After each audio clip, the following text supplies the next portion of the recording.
Assalamualaikum warahmatullahi wabarakatuh, and also very good morning to all of you.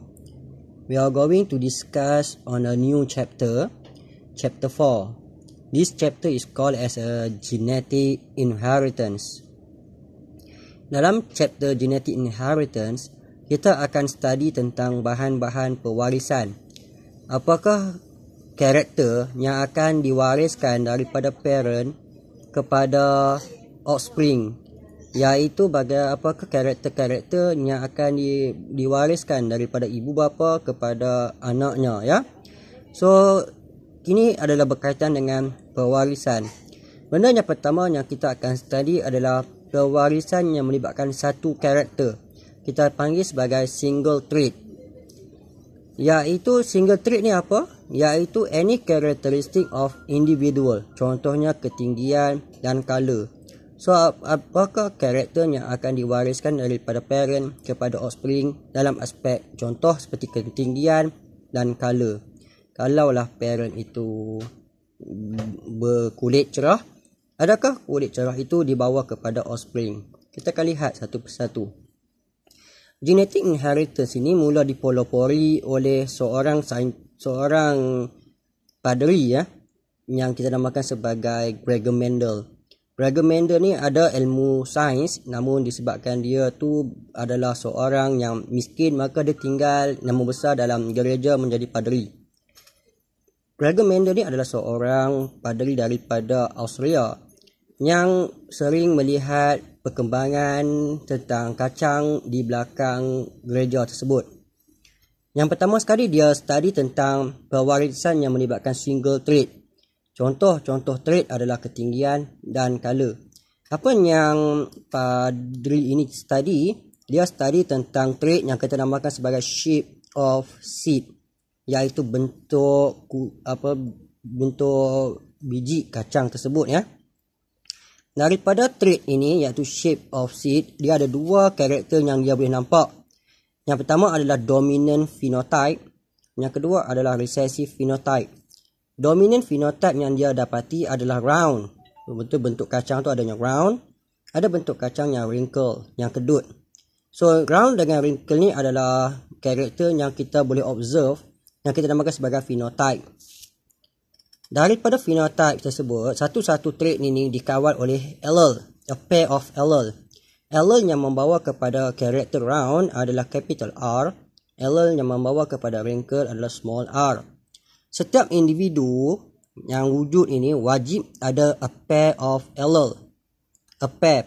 Allele wujud dalam bentuk pasangan, pair, ya. So, contohnya bagi jin bentuk kacang itu, allele boleh jadi allele capital R.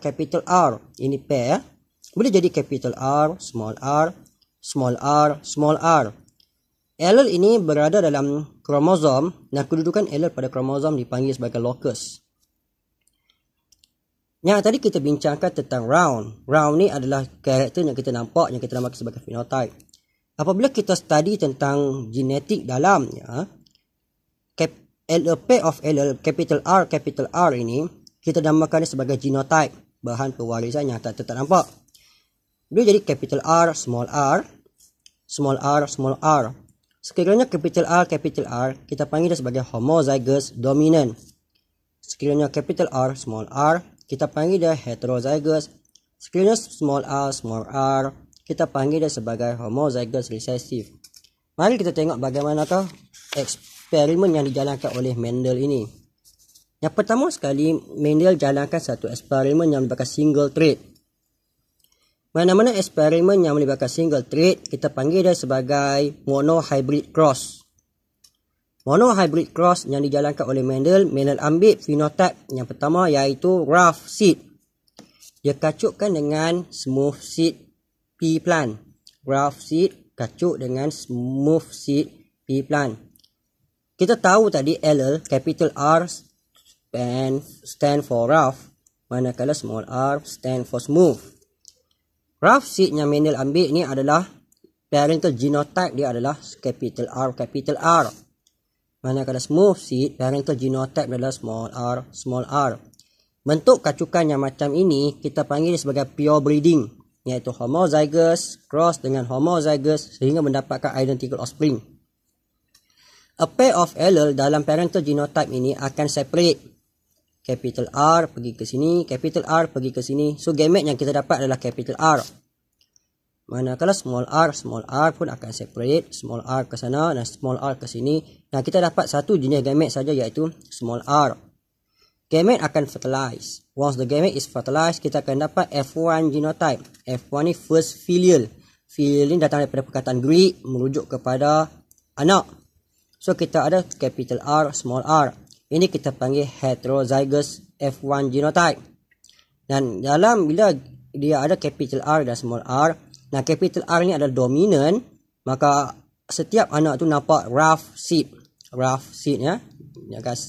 Yang ia akan ambil ciri-ciri yang dominan, rough seed. Baik. So saya ulang sekali lagi. The first type of the experiment done by the Mendel adalah eksperimen yang melibatkan single trait. Mana-mana eksperimen yang melibatkan single trait kita panggil sebagai monohybrid cross.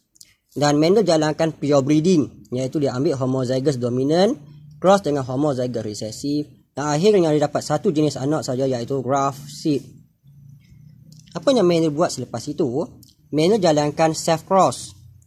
Self cross ni adalah satu kacukan sesama adik-beradik iaitu daripada F1 generation. So F1 cross dengan F1. Ini F1 dia, capital R, small r. So Mendel ambil anak daripada generasi F1 iaitu rough seed cross dengan rough seed dalam generasi yang sama. Dan rough seed tadi itu adalah R besar R kecil. Ini ya, R besar R kecil. Dia cross dengan R besar R kecil.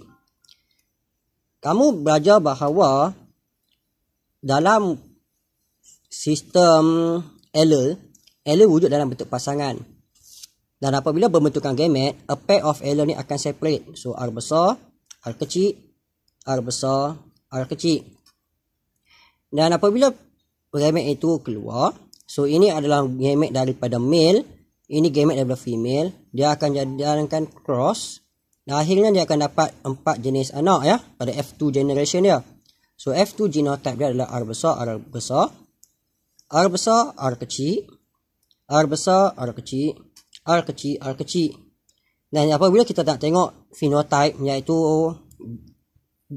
genetik yang kita nampak, R besar adalah rough, R besar R kecil adalah rough, R besar R kecil adalah rough, small r adalah smooth.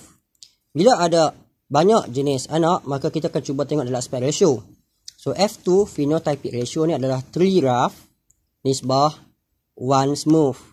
So nisbah 3 nisbah 1 adalah satu nisbah yang obey Mendel's law. Sebab Mendel yang buat eksperimen ni. So dia obey Mendel's law. Apabila kita study dengan lebih mendalam, kita dapati bahawa Mendel ni dia akan buat 2 kali undang-undang. So 3 nisbah 1 ni adalah obey Mendel's first law, law of segregation. So law of segregation akan dibincangkan dengan lebih detail pada pelajaran kita akan datang. So hari ini apa yang saya nak kamu faham, bahawa kamu dapat belajar bahawa eksperimen ini dijalankan oleh Mendel. Yang pertama sekali, Mendel pernah buat monohybrid cross yang berbentuk pure breeding. Yang kedua juga monohybrid cross dalam bentuk self cross. So self cross menghasilkan satu ratio 3 nisbah 1 iaitu F2 phenotypic ratio dia, dan ratio ini obey Mendel's first law. So that's all on our lesson. Pelajaran kita akan disambung pada akan datang berkaitan dengan apakah itu Mendel's first law.